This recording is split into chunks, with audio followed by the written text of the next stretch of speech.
যিশু জয় পিতা পরমেশ্বর। আজকে আমরা মথির 15 অধ্যায় 21 থেকে 28 পদ পড়ব। যিশু একটি ভূতগ্রস্ত বালিকাকে সুস্থ করেন ও 4,000 লোককে ভোজন করান। পরে যিশু তথা হইতে প্রস্থান করিয়া সোর ও সিদোন প্রদেশে চলিয়া গেলেন।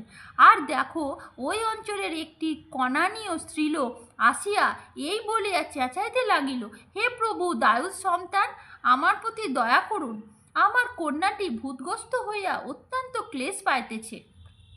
কিন্তু তিনি তাহাকে কিছুই উত্তর দিলেন না। তখন তাহার শিষ্যেরা নিকটে আসিয়া তাহাকে নিবেদন করিলেন, ইহাকে বিদায় করুন, কেননা এ আমাদের পিছনে পিছনে চেঁচাইতেছে। তিনি উত্তর করিয়া কহিলেন, ইসরায়েল কুলের হারানো মেষ ছাড়া আর কাহারও নিকটে আমি প্রেরিত হই নাই। কিন্তু স্ত্রীলোকটি আসিয়া তাহাকে প্রণাম করিয়া কহিল, প্রভু, আমার উপকার করুন। তিনি উত্তর করিয়া কহিলেন, সন্তানদের খাদ্য লইয়া কুকুরদের কাছে ফেলিয়া দেওয়া ভালো নয়। তাহাতে সে কহিল, হ্যাঁ প্রভু, কেননা কুকুরেরাও আপন আপন কর্তাদের মেজ হইতে যে গুড়া পাড়া পড়ে তাহা খায়। তখন যিশু উত্তর করিয়া তাহাকে কহিলেন, হে নারী, তোমার বড়ই বিশ্বাস, তোমার যেমন ইচ্ছা তেমনই তোমার প্রতি হোক। আর সেই দণ্ড অবধি তাহার কন্যা সুস্থ হইল। আমিন।